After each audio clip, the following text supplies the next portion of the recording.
Today's topic, what are you gonna do when Pokemon inevitably crashes? Now, there are three options.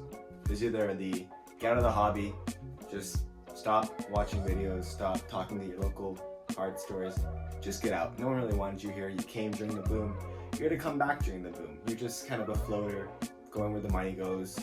The second option is to sell your assets. Now, this might seem a little scary, but you sell your assets, you run out like a bandit, you make all this profit, then you can invest in mortgage, you can get a loan on a car, you can go and pay off some student debts. There's a really big advantage to selling off your stuff. And now there's the third option. And the third option is just sitting and waiting. It's holding.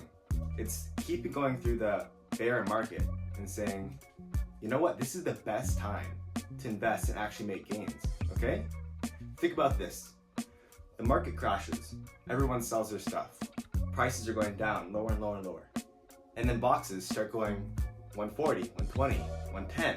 Okay, they're going lower, they're at 90 now, okay? What are you gonna do? You're gonna buy those boxes. Stores are begging you, take my inventory, take it please. I can't afford this, I can't afford rent. I need to sell all of my boxes, all the shredded paper I bought because I thought it was so good. Nah, you're gonna buy that and you're gonna say, okay, I'm buying this for under MSRP, way under.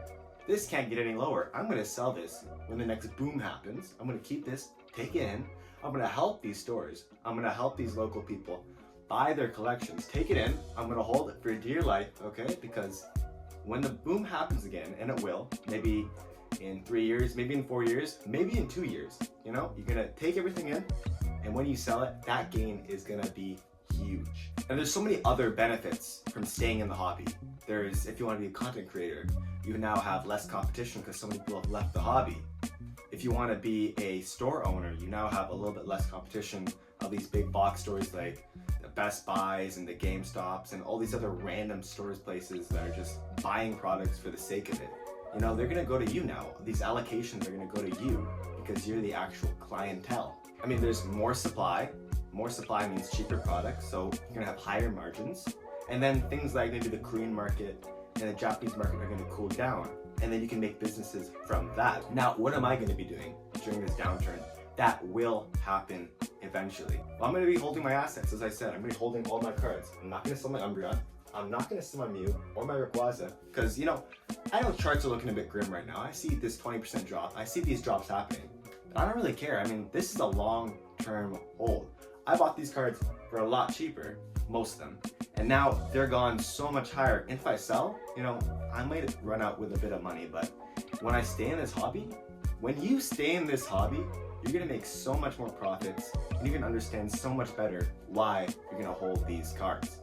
Another thing I'm gonna do is I'm gonna keep going on my business. I currently have a Japanese Pokemon business where I'm selling and buying cards from Japan, from wholesale. And what I'm doing is I'm selling to different distributors, I'm selling to LGSs, local people, marketplace, Facebook, eBay, all that good stuff. I'm gonna keep doing that, I'm not gonna stop. That would be a complete waste in such a market like the bear market we're gonna have. You know what else I'm gonna do? I'm gonna buy boxes for cheap. I'm gonna buy boxes for $90. I'm not gonna be a hypocrite. I'm not gonna be looking at you guys buying boxes for $90 and looking at, oh, good for them, finally getting their boxes. Oh, they wanted Prismatic Evolutions, they really want it, and now they're going to get it. No, I'm gonna get some myself. I'm gonna get some. I'm happy for you guys, but I want some as well. Because remember, the boom happened back in 2010? 2010. Back in like 2021, let's say. And Pokemon 151 was everywhere, right? Then it crashed down again, no one really wanted it, and now look at it. It's one of the most expensive sets of the modern era. Same with Prismatic Evolution. It's high, it's gonna go back down, and then you're gonna pick it up when it's at Costco for like $90. You're gonna pick all of it up, and it's gonna go back up, people are gonna be crying, oh, I wish I would have gotten it, I wish I wouldn't have left the hobby, I wish I would have, I don't care. If you leave the hobby, you don't have enough faith in what you're investing in, you shouldn't be here. If you love this hobby, you're gonna stay. And I'm gonna stay. I'm gonna stay for as long as I can. I'm gonna stay when I'm in university. I'm gonna stay when I'm an adult. I hope to teach my kids to play, opening packs with them, and I'm young. So saying this might seem a little bit absurd or crazy, but I'm in it for the long haul. I've been in it for already 7-8 years, a good majority of my life, and I'm gonna stay in it, I'm gonna hope to keep playing the Pokémon TCG. I wanna go back to Worlds again. It's been a little while since I competed in that. I wanna play, I want to connect it more, I want to go to my LGSs, I want to play local games. Because you know what?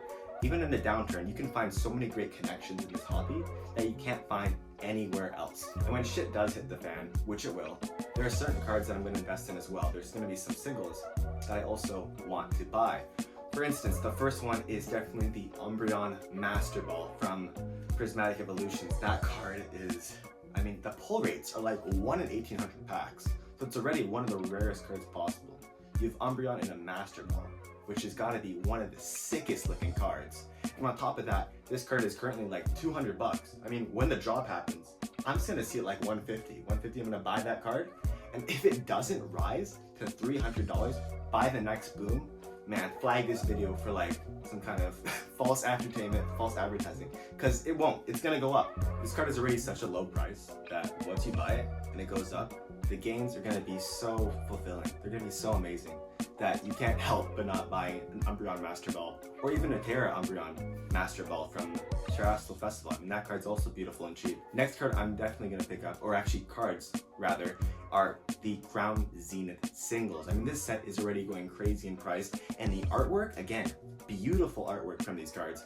Beautiful fan favorite Pokemon. I mean, we have some of the most amazing, iconic artwork of the entire Sword and Shield era. I'm definitely gonna pick some of those up when they crash. Next up is a bunch of Surging Sparks cards. I mean, the alt arts from Surging Sparks are on another level. And I'm not talking about the butthole Pikachu. That one's just kind of weird, and I don't really care about that. I'm talking about cards that I actually want.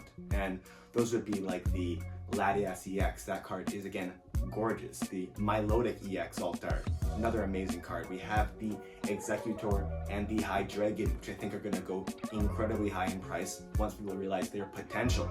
Another card that I'm definitely going to get my hands on is the Sylveon EX from Prismatic Evolution. That card is beautiful and one of the cheapest cards right now. I mean, you can see this thing's going for around $400 on eBay right now. And imagine what that's going to be when it crashes. I mean, that is a definite pickup. That artwork is stunning, and I mean, an evolution in this market is crazy. And the final couple cards that I'm going to pick up are definitely illustration rares that I actually enjoy. So I don't mean just picking up Magikarps and Tyrantars and Groudons just because you like them, or even Drowsy, which is going insane. I'm talking about cards that I enjoy and that you will enjoy when you pick them up.